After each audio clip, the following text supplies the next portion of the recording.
Hey guys, Dave Norona, Skidoo Ambassador, and I'm here with Cody McNulty, our newest ambassador.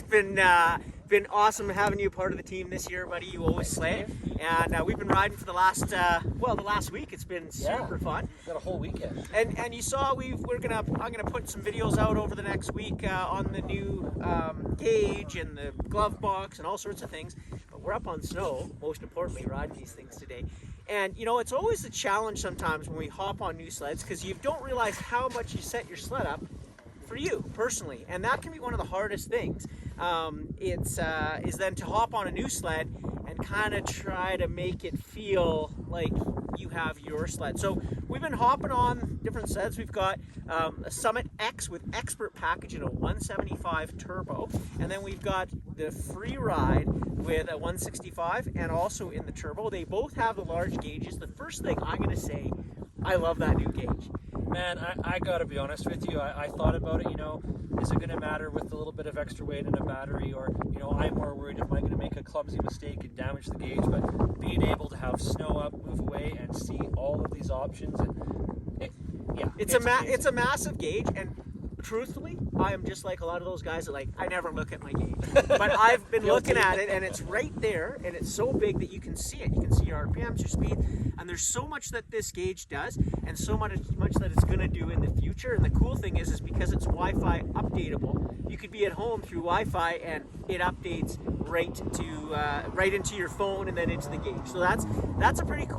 I don't know if it's worth mentioning too. It freaking looks awesome. It does, yeah. It totally does. And I agree. It's something. The people that want it, they're gonna love it, and the people that don't think they need it, they're gonna be happy too. But I know people are worried also, is it gonna break? Well, it's been at CKP for a while and they haven't broken it yet, and I don't even think about, I'm not looking out for it. I don't think about it. Rolled the sled, no big deal, and clear snow and water, so pretty simple. The hardest thing, and we've been talking about this, is I rode the Expert for a little bit at first, and I hopped off something, and then basically I was like, wow, this sled rides super nice. And I actually like the rigid skid. And then, it's funny, you ride around, and then I hopped on the Freeride, and it set at the wider stance, and I was like, whoa, this thing feels so wicked to turn. And like Cody said it earlier, there's no right or wrong. No. And I think people are like, even myself, it's like going to be this way and that way, and they're very close. In deep snow, you're not going to notice I think the front end is where the magic is, right, on the Expert. And I know you were alluding that too. This thing just the people who love the Freeride and ordered one, you're going to love it. And we talk about that a lot with Teen Emotion. People think, oh, you don't need it and all this stuff, and lots of really good riders ride with it. And maybe you could touch a little bit on that, Cody, because I think it's important. We had an opportunity, Dave and I, to talk with Carl Kuster earlier today, and splitting that hair, and we all kind of came to that consensus that, as a consumer or customer, if you're in really deep snow, you're splitting hairs between T-motion, non-T-motion, flex edge, non-flex edge, and it's really cool to compare the two. I think the rigid skid is accentuated by all of the changes that add up to awesome for the Expert model, starting with that new DS4 ski. DS4 ski. It's coupled that ski together with this 35-inch stance that we're on today, the panel and the running board being narrower. You can feel it connecting to the snow with that rigid skid, and it's awesome. But Dave makes a really good point. Here we have the Freeride set at traditional 36 stance with the T-motion and the flex edge, and that extra ski stance to move the sled on angle, where the new skinny panel and the skinny running board, it also accentuates the T-motion to perform and grab and propel you through the snow in a side hill. So I don't think it's going to be a difference of the Expert's going to go somewhere the Freeride doesn't. I think at 180 horsepower, both sleds are coming over the top going, woohoo! Yeah, let's not forget, the bump up in power is massive. Oh my God. And you're going to love it. One other thing I think that people are really going to love, and I think you said it really brilliantly, is that people kind of focus a lot on T-motion, and what makes this sled sort of, I think, as an overall package, really awesome, is all the little things. Totally. And one of those little things is not little at all. It's the new running boards. First of all, how open they are. These things they're massive. In fact, I took a picture with the titanium ones, and it looks like they're not even there because Yeah. they're blended into the floor. To the floor. And I find with my feet on the previous boards, my foot was really in and almost locked. And now it sits in this natural position, and you can actually feel where your feet are on the boards much better. I agree. I And really so, agree. you know, the biggest thing, and also Dennis from CKMP, he said it best, right? You don't ride, the sled you ride is not how you like it at the beginning of the day when you're fresh. It's how you ride it 3 days into a 3-day trip. That's right. And you're tired. And that's when all the little things can add up to making it easier. And, you know, Dennis, he's 10 to 15,000 kilometers a year out every day.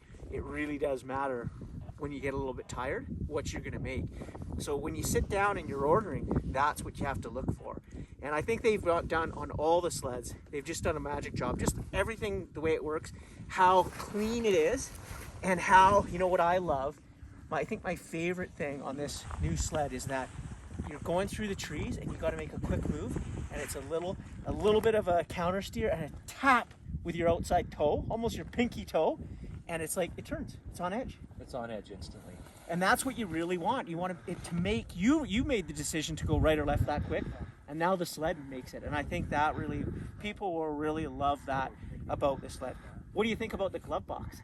Okay, so it's funny how, you know, humans, we're very good at, we're very resilient. We get used to things quickly. So, you know, in the last 2 seasons with the turbos, we've made do without a hood. And instantly today, I finished riding and I was like, oh, where's my sunglasses? Like, where's my toque? Like, I don't know where I put it. It's like, oh yeah, this is back. I got a little case for my sunglasses, for my Gatorade, my toque.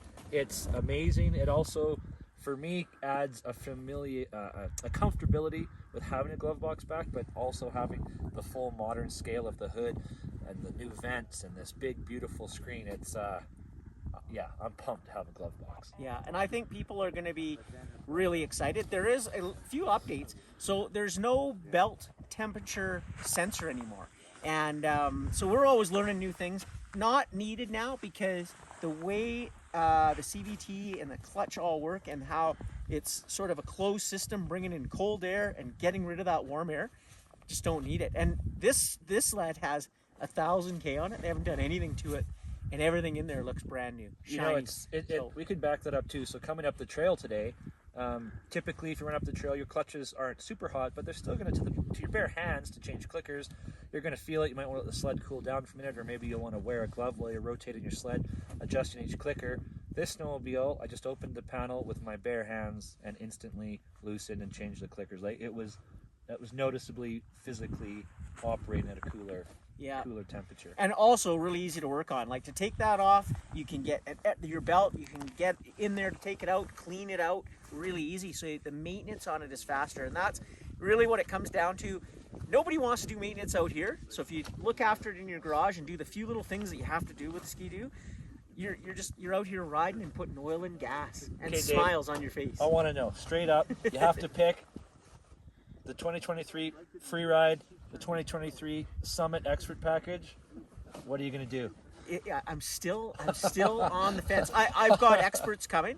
You know, the cool thing is it's really what you get used to, right? And I talked to Jeremy and Tony and Steph Player before, and because they had spent a lot of time on it, and it really you know, look, we can have the same free ride. I get on yours, you get on mine, and they are totally two different machines. For sure. And we set them up different. You know, Cody is a much better rider. Me, he's quick and fast and doing all those things. I like deep pow. I also do a ton of sled skiing. So we live in two different realms of how we ride, but we both like to have fun. A lot of fun. So it doesn't really matter what you ordered. I think you're just gonna absolutely love it. And I think Dave short sells himself. I would like to point out for the people watching this video that 2 days ago he did make a fantastic line that I got stuck and hit a tree. So hey, you're doing pretty darn good. Yeah, you know, it's like people say, right? How did Norona get the job? And I tell them, well, you know, when your dad owns the company, it's really hard to get fired. Anyway, we're gonna go ride some more and have fun. And really, I think everybody who's gonna be running a 2023 Ski-Doo, if you got in and ordered it, if you haven't, get into your dealer now, today, yesterday. But anybody who ordered, you know, and got in early what they want, you're absolutely going to be super thrilled to get them on the snow and have fun. Smiles for miles. Exactly, that's what it's all about. And thanks for joining us. And if you put your comments and questions in the comments below, make sure you follow this guy if you're not already, because half the world is following you. But make sure you follow all the Ski-Doo ambassadors. We're all different in our own little way, and the cool thing is we're not know-it-alls. If Cody forgets something like his sunglasses, he makes me go home and get them for him. The white ones. And the white ones. Yeah. And then if he can't answer it or I can't answer it, then we just pass you on to someone that knows a little bit more or is more in tune with that and ridden something more. And that's what we're here to do, is to make those decisions or help you in those decisions, so that your time out on the snow is maximized. One last thing before we go. What do you think about the new brake lever? Because we didn't really talk about it. Thank you for. We probably got to get the camera over and maybe you can talk it through, Dave. Yeah, we got Theo behind the camera. He's always on these trips too. I've run an aftermarket lever this year, trying a lot of different things. I'm sorry, aftermarket companies, Ski-Doo has absolutely nailed it. This lever is shorter. Therefore, even when it's at the end of the bend radius on your handlebar, you're still in position to be able to grab it very easily with one finger. Look at this. It's fully adjustable. You can just thread it in or out and it'll move the lever further or closer to the bar for optimal grip. The bend, the radius, the design, it's flawless. I'm so glad you mentioned that. Yeah, and I got small hands, so I've backed, it's all the way in, and boy, it's awesome. Just right there. And you know, I learned this from Carl many years ago. Control, and Cody knows this, when you're going for big jumps and doing the stuff that he does, control is everything. And it's a lot. Same with me when I'm riding in deep pow, and half the time you can't see. Just being able to get it on edge and move around. Your brake is one of the most important things. It's easy to mat a sled and get to the bar, but you got to know how to get on the brake. And having a proper brake lever is magic. And it's also going to be an accessory in the catalog, so you can add it to any of your other Ski-Doo Summit snowmobiles. Same perch and reservoir, so this brake lever would work for an older model snowmobile? Yes, correct. Yep, so very, very cool, and that's a little bit about it.